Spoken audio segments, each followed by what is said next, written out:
Hello and a very warm welcome to this video. In this video we're going to be talking about the fact that we have had updates to the brand new invoicing platform that we've got here at QuickBooks, and we're going to have a look at it and see what we can do new within here, because there's enough of a feature update here to make this warrant a video, but also I think it's really important to know what it can do and can't do, and maybe what it needs extra to be able to be exactly feature priority with the old invoicing that we had within QuickBooks. So strap in, let's roll the intro and let's get straight into it.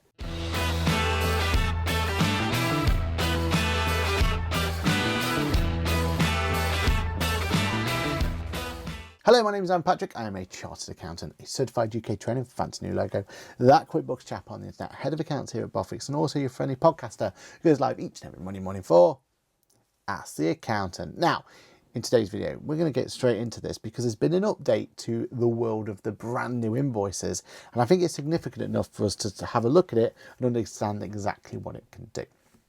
So, for anyone who hasn't seen it, here is our brand new UI within QuickBooks Online. We're really starting to enjoy it here on the channel. There's starting to be some real perks that we're getting out of using this one. But what we did have not long ago was our whole new invoice update as well. They seem to be coming hand in hand, right? We've got a modern new UI and we've got a modern new invoice platform as well. But the invoice platform, when it first came out, was missing a few of the features we're used to, and they've started to appear. So, for example, here is our normal invoice, or our new invoice feature. Say from here, you have the option to go, and if we click the old layout, remember this is what the old layout looks like. You know, we've seen this forever. This is how it used to be. But on some options, you have the opportunity now to update the layout. And when you update the layout, you'll bring to the brand new version of it. So let's see what features we have. Now, first of all, top left-hand corner and all this lot, it seems to be exactly similar, you know, in kind of layout and stuff. We're getting the same functionality. We can pick a customer here like test, for example, and test. And you can still add your product and services. It's still going to go back into your product and services. You can still add things as we go along. We can still add a product and service at the bottom. In fact, that's new, isn't it? You now get to add a product and service directly from here. You can add a subtotal. You can add text as well. Oh, that's new. So text goes here. And then you have the opportunity to move this around as well. So maybe you want to put that there. So that gives you a chance to really customize what you want to put on your invoicing going forward. We still get the same customer payment options, a note to customer, memo and statement that we always had, and we can still attach our attachments as before. The new stuff though comes from the fact that in the new layout, we can see our email view directly from here. So we can see exactly what the customer's seeing.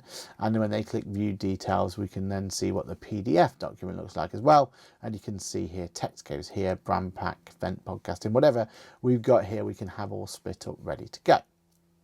So I'm liking this. I think this works really well. The new though is under manage.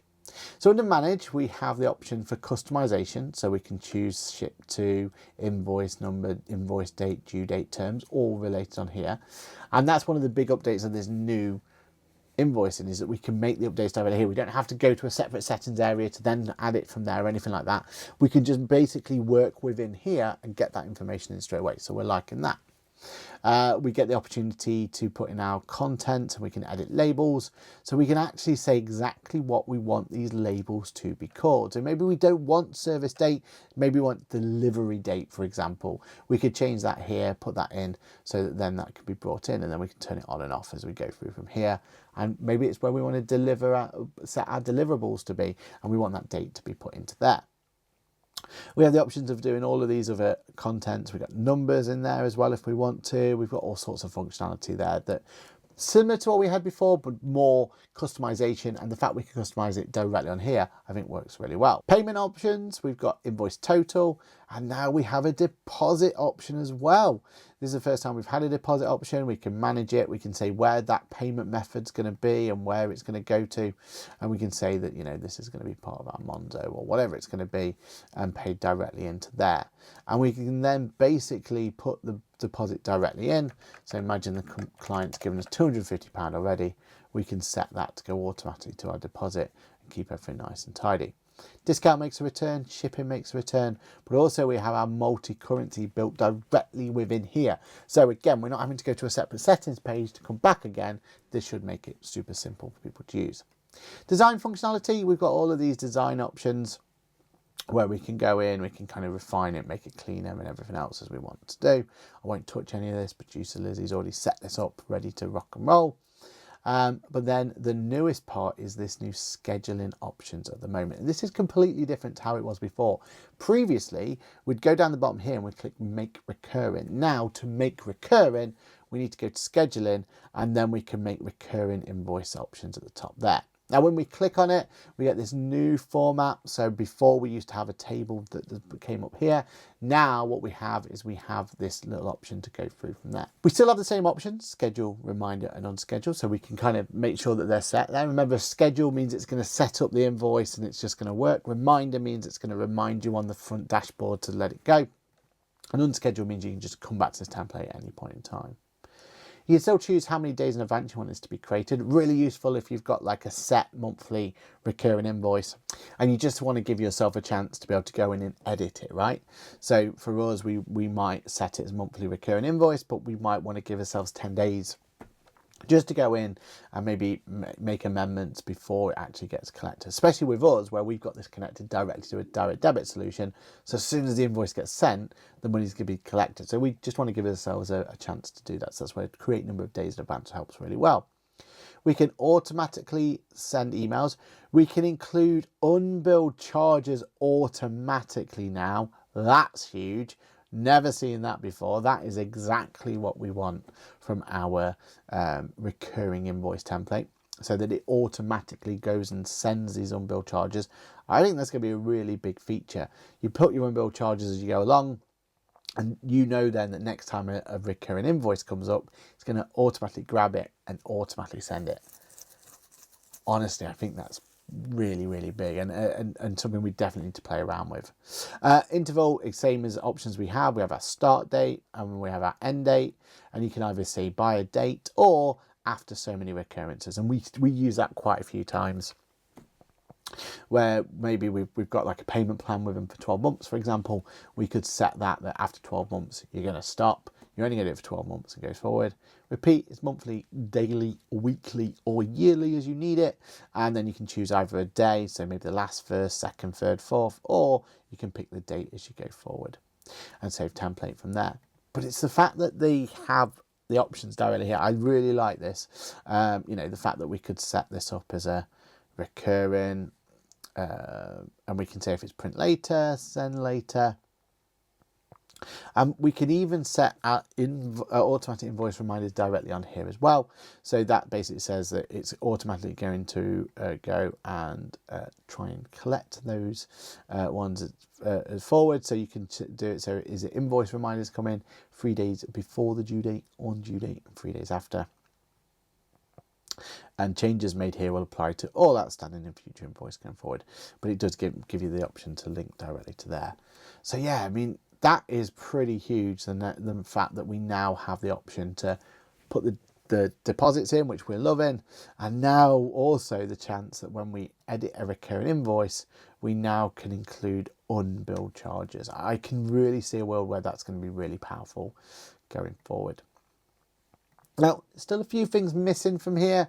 So when I'm in the new template here, I can't add any of my payment options. I can't put a pay now button there. I can't use a go cardless or anything like that. So one of the third party ones. So it'll be interesting to see when that comes through. And if you are using third party like pay now from PayPal or go cardless, then you're not able to start utilizing the new recurring invoice template at this point in time. Also, from what I remember, the CIS isn't absolutely spot on and nailed down yet. So if you've got CIS clients, you probably won't see that coming through as well. But this should start appearing on all the other clients at any point soon, giving you a chance to go there. Remember, you've got the feedback button at the top to make sure you can do the feedback, and you can go from there. But I've said before, I really like this layout. I love the fact that we can see that invoice exactly what it's going to look like from a client's point of view, meaning that I can kind of edit this, go through this, look at this, understand this, make sure I'm happy with it before it goes forward. Absolutely loving that. And don't forget as well, we now have sales orders. So this is starting to become really different to the way that we've kind of looked at stuff before. If you look at our sales get paid now, we've got these sales transactions, invoices, we have sales orders as well. So the idea would be simplify sales order management, reserve stock, avoid oversale, and sync your stock with accounting for total peace of mind. Track what you committed and sale type of stock, keep tabs on stock assets and cost to get the full picture, and see what selling and track popular products with sales reports. So the idea here is that even though I've not raised the sales invoice, I can still assign a stock item against it, saying that it's going to be kind of sent out and everything else. And I can put that information directly in here. And that means then once I've done that, it's going to reserve that stock item away and put it through from there. And we've also got QuickBooks payouts as well.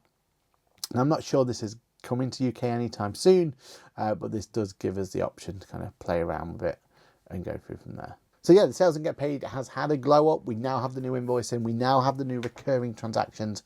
I think we've pretty much got everything we need to have feature parity, other than those pay now buttons, which I'm sure we'll get at some point. But what do you guys think? Do you think you're happy with what has been shown there? Do you like the process in which this new, or the way that these new invoices are looking? I personally think it's really, really cool. I love this new update, and I think this is starting to show a much cleaner and much feature-rich option. And if we definitely can start building in features like the fact that they're automatically going to start adding items like that, like the unbilled ones, I think that's going to be really, really powerful. Because the idea of those unbilled items means that I could go into a customer, I could do a delayed charge, for example, and I could say, look, I've provided this service. I've done a 30-minute session with them. I've done 5 of them so far. It was at this VAT rate, and I can press save and close. And what you're doing there is you're putting a delayed charge on, so that next time you go to an invoice, you're going to be prompted to bring it in, because on the right hand side it will turn up here, right? So that's what this whole new layout is supposed to be, or this new feature would be, that if a recurring transaction comes in and you've got a delayed charge there, it's just going to automatically add them in place. And I think that's huge. I think that's a really, really powerful one. Even for accounting firms, for example, like, we're going to have the opportunity to provide a piece of work for a client, knowing that next time that we have an invoice, that's automatically going to be put on and automatically collected. I think that's a really nice touch, and I'm really liking that. But what do you guys think? Let me know in the comments below. How would you want this to be implemented out? Are you getting access to it? Have you played around it? Have you given any feedback yet? I would love to know. Make sure to use that feedback button that's there, because that's how we're going to give feedback, understanding to them, let them know what's right, what's wrong, and everything else to go with it. But it'd be great to hear from you exactly what's happening. My name's been Patrick. Don't forget to like, subscribe, and all that sort of stuff if we've had any help to you before. And make sure that you keep an eye on our socials as well, because I've got some really cool new features coming to talk about. And also maybe a little trip that's coming our way, so we can see what the future of QuickBooks is like. But for you to be the first to know, make sure you like, subscribe, so you can connect to the channel, and just keep an eye on the socials for more information as well. My name's been Patrick. Thank you so much for watching, and I will see you in the next video. Bye for now.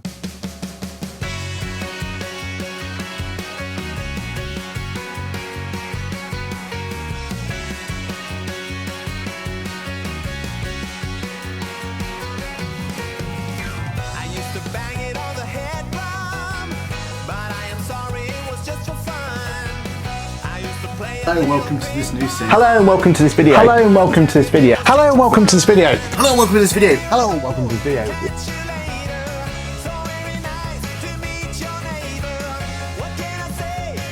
Alright, let's get it set. Let's do this. Oh yeah, I'm alright. Yes, I'm aware we go live every Monday. The next generation is that everyone else that missed it. Yeah. So current.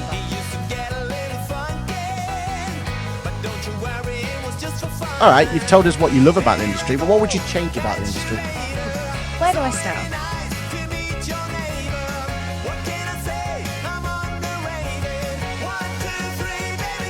During that period of time, where did everyone turn to?